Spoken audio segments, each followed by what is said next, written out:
জনাইছো মুহূৰ্তৰ এটা ব্ৰেকিং নিউজ। নমস্কাৰ, আপোনালোকে চাই আছে আপোনালোকৰ প্ৰিয় চেনেল আছাম লাইভ 7 আৰু ষ্টুডিঅ'ত মই মনময়ূৰী দেৱী। টেংকাৰ চালকক ধন দাবী কৰাৰ অভিযোগত গ্ৰেপ্তাৰ হ'ল আটাচু তিনিচুকীয়া জিলা সমিতিৰ সম্পাদক সমৰজিৎ কোঁৱৰ সহ 3জন কৰ্মী।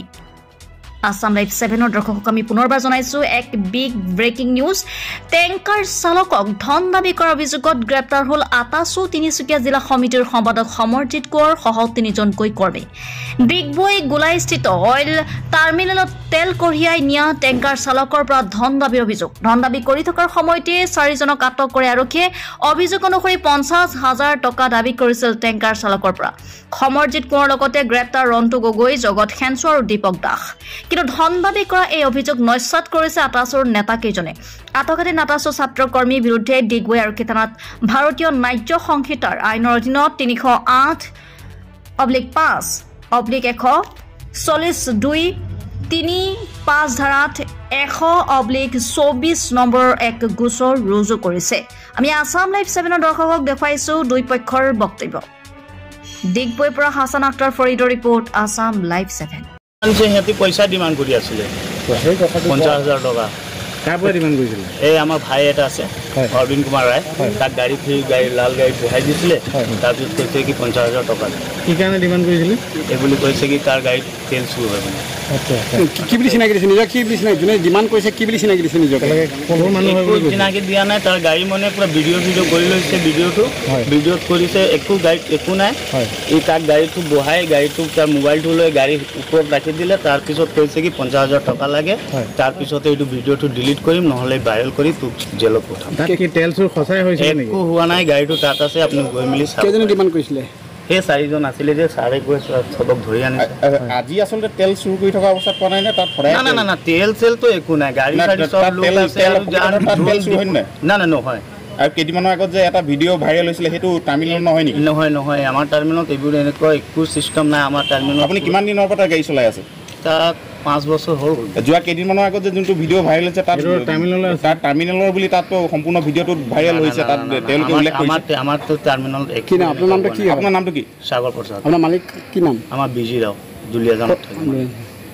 সেইটালে আজি যিটো মৰাণ অট'নমাছ কাউন্সিলৰ ডি লিমিটেশ্যনত তাতলৈ গৈছিলোঁ। আৰু আমি পূৰ্বৰ পৰা এটা তথ্য পাই আছিলোঁ ডিগবৈ টাৰ্মিনেলত যে এনেকুৱা ধৰণে তেল চুৰ হয়।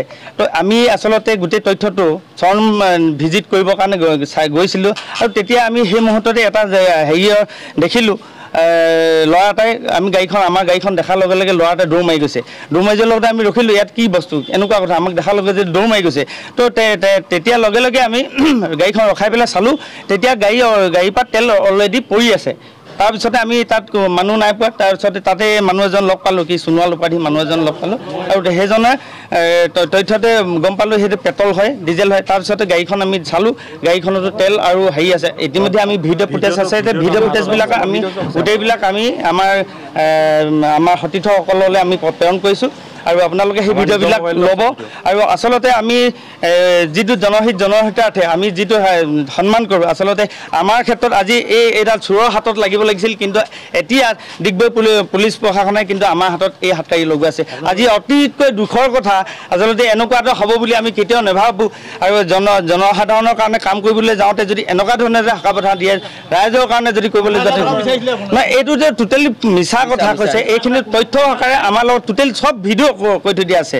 সেয়ে তেখেতলোকে এটা মিছা কথা, ইয়াৰ লগত যে সেই তেলৰ চক্ৰটোৰ লগতে এটা বৃহৎ চক্ৰ জড়িত হৈ আছে। আচলতে সেই চক্ৰটোৱে আজি নাই টাই আহোম ছাত্ৰ নেতা কোনোদিন ইয়ালৈ অহা নাই।